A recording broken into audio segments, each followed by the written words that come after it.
it holy. Ang balaan or ang adlaw ipapahulay makitsunan gihatag sa Dios alang sa tao. Dili ang tao gihatag alang sa adlaw ipapahulay o kini usa ka balaan nga gasa alang sa tao nga gihatag sa Dios. Ingon diri, it is important to know that persistent cheating on our sleep produce serious physical and emotional problems. Usahay makaisunan, maglimpong-limpong ka sa atong kabalingon, pinaagi sa atong oras sa pagkatulog. Kisa may matulog direk alas 12. Kabalo ko, kini mga matanon, alas 12 na kini matulog. Ang paglimpong di ay sa atong kabalingon, sa atong pagtulog makaisunan, makahimo siya o makaproduce siya o problema sa pisikal o sa atong panghuna-huna, sa atong mga emosyon.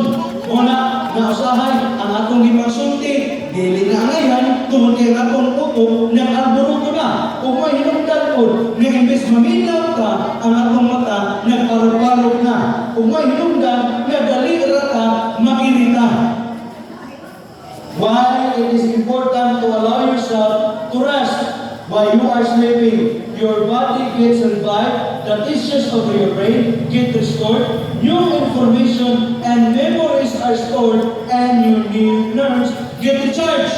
Muna ang kumbot kasabot na ganina makaisunan, nagigilahatan na magpahulay, aron ang atong mga atong utok, ang atong mga nerves, ang atong mga muscles, mauli sila diha sa original nila nga kahimtang. Ini, pila man yun ka oras kung ang atong gitinahanglan sa pagtulog.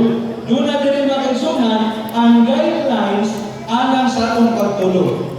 Ingon dire, ang bag-o nga mga inanak nga nag-edad og 1 to 5, kinahanglan sila matulog sa 12 ngadto sa 17 ka oras. Ang 6 above nga nag-eskwela, mga kaisunan or butantas dili sa Augustine's man, 6 hangtod 12, kinahanglan sila og 9 to 11 hours sa pagkatulog. Sa mga teenagers, pamati mo, ang oras na inyong kinahanglan, 8 ngadto sa natulog ka oras.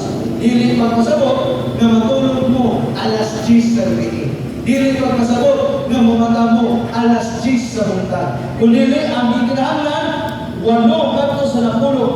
Unya ang young adults o na sa middle age, di kinahanglan og 7 to 9 hours. Unya ang atong mga minahas kinabuhi nga medyo may edad-edad na, di kinahanglan nila og 7 ngadto sa 8 ka oras.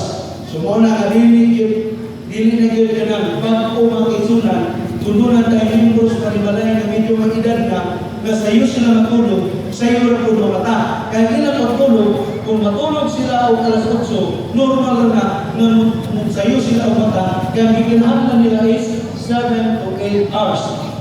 Sa malahon na to, ang oras nga nindot kaayo ikatulog makaisunan kung sa oras 8 to 10 p.m.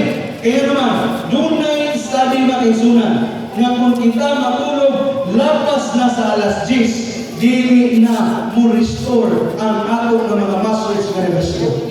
May hinungdan dito makaisunan. Observe rin yan matulog mo alas 11 hangtod sa alas 3 na anang oras kinigmatahin niyo kung makurang mo ka na to. Kaya naman, haway yapon, how ang inyong pagkatulog, walang giawahan kita na matulog ta alas 8 or alas 10 sa gabi.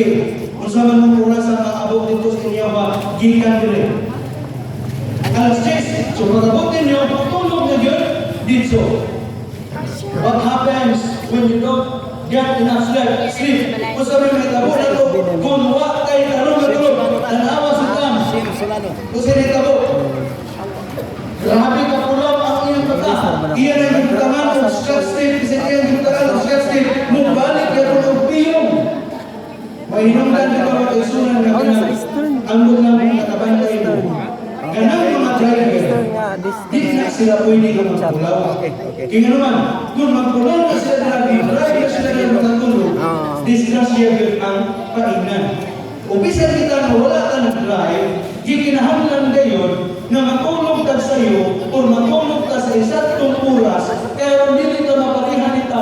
nga kung nata sa itong trabahoan, imbis ka tayo ka dito, nakatulog din ang ta. O dili ba ka, nung atin ka karoon din, imbis maminaw ka sa tulong sa Ginoo, kung iwakay karoon tulog. Mga nagkinahangan ng kaisunan, nga matulog ka sa isakto nga oras o gikinahanglan sa itong kalawas. Kini, how about pastor? Matulog ko ibong adlaw. Pwede ba? Ingon rin, excessive daytime sleepiness, it can make you very sleepy and tired during the day. Sulayin na ko din yung mga kaisunan, nasakto mong katulog. Kanya pagkabuntag imbis ka magsikay-sikay tag panilhig sa balay o kung sa mga klases trabahon, niya matulong ka dito ka dito kadlaw, sulayin lagi ninyo ang inyong bation. Meron ninyo katukon, kunyang paragwa kay umoy. To be honest, nakasulay pa na mga kaisunan, so wag pa nasugod ang kusay. E karon sa nasugod na kusay, di mo kadlaw, nagsugod ni kauban sila ni Pastor Alok. Akan sa wag pa nasugod, ang atong oras ni katulog, alas 10, mumata ko alas 6. Pag humana kong kaon, ang akong nimon tulog balik, mata alas 10 balik. Ang kita mo ito mga kaisunan, luya kayo ang panawas. Akan karon, sa iyo matulog, mumata sa iyo, kunya mo exercise, kaya ganyan exercise me, kunya mituma sa mong bukid, nagsuloy-suloy, likod kayo. Kunya, ang inyong natulog, sa kukulan ng mata nila. Dili, katulog dahil, wala man nagtulog sa libong adlaw. Kunya ini, lack of sleep can affect your ability to think, remember, and process information. Mauday, usahin ang isunan, dali ra kayo lang makalimot, kay kulang taong tulog. Kunya, mauday ko hinungan, nga instead maghuna-huna dito sa kabulang, dili na ito mahuna-huna kung karon, kay wag ay tulog. Relation stress. O kuning, kung walay tarong tulog, mag-away na noon sa pamilya. Isa may nakasulayan niyo. Katoy, kung ibutulog ay, kaya wag may nakasulay.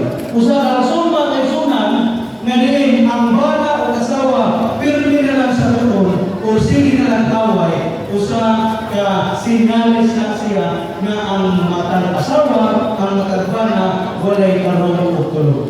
Kunya, quality life, instead na magtrabaho mo na rin. O, imbis na trabahoan, natulog.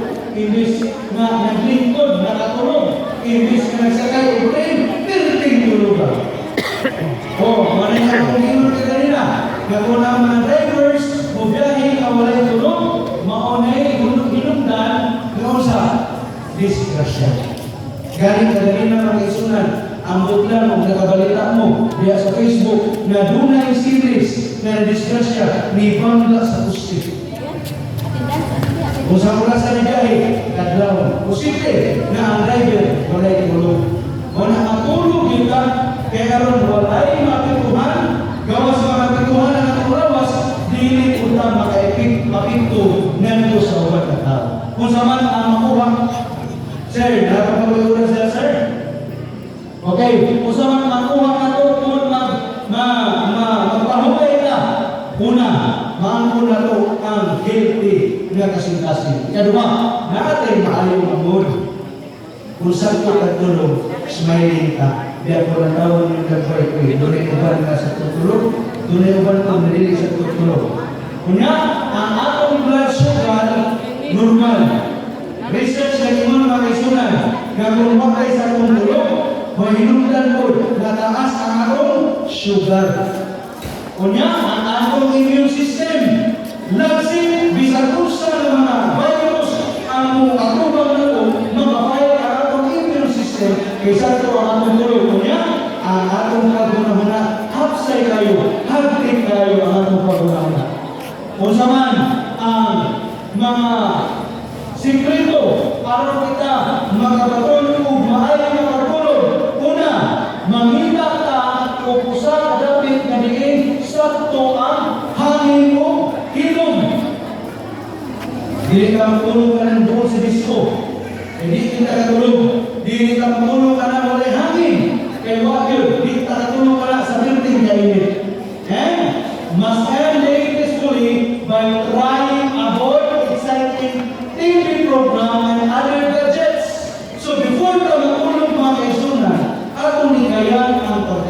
sa salida ang paggamit nato sa atong gadget. Gani karon mga kaisunan, bago lang dunay 90 anyos nga tigulang nga kasigig scroll sa iyang Facebook may kanginan na perming pulaw. Sumana ako na kayo mga kaisunan, ilabinas mga kautalunan karon ang gadget mahinungdan na dugay na matulog. Si basin ang buwan na chat lang sa Facebook sa mga uyab mahinungdan na dugay na matulog. Mga ako na kaya. And then una ang natulog, exercise. So sa tulog arisan ka ginagawa ang pag-exersisyo, maayong yun ang dagan sa atong kalawas. And then, so, avoid late meals. So, dili maayong mga kaisunan nga ganang magpasal-pasal tao, kaon. Kung matulog ka, di kinahanglan nga mukaon ka gamay naman. Kunya, kinahanglan nga mukaon ka, karalitan, matulog ka alas 10, kinahanglan mukaon ka alas 6 o alas 5 pa naman. Kaya naman, 3 to 4 hours ang interval before ka matulog. And then, a warm and hot bath may help relaxation before going to bed. Ayaw kung buo ang mga kaisunan na di pwede maligo before matulog. Mas maayon na inuman mga kaisunan na makaligo ka o warm water before ka matulog. And then, kung avoid alcohol. Subok kayo pala doon karon mga kaisunan na doon ay mga tao na maingon na mupalit og syukyo, mupalit og pulapo, mupalit og red horse, kay mo ni akong vitamins para makatulog. Di ay dili kay ayan nga mo inom before matulog. Doon na pala uban karon nga dili makatulog kung di mo inom og kape. So ayaw din mong inom ng kape, kaya naman, di mong katulog ka na. And then, kabalo ko, mga kausap ka na ito, na hinahanglan din kong pahulay. Tungod sa buhat sa mga problema sa kinabuhi, tungod sa atong pagpanarbaho, na dinikapoy kayo ang balaan kasulatan ng sulti, diya sa libro sa Mateo Kapitulo 11, versículo 28. Come unto me, are ye that labor and are heavy laden, and I will give you rest. Bisan unsa man kabukat sa atong ginadadala karon mga kaisunan, ang Dios na imbitahan sa utan sa kanato nga dili muduol kita kaniya kay siya nagahatag kanato og kapahulayan. Ang Dios nga panangin karon tanan ug ako na Ginoo ginaot ang kampo nga kitang tanan makabaton og pagpahulay sa atong kasukasa nga kinabuhi.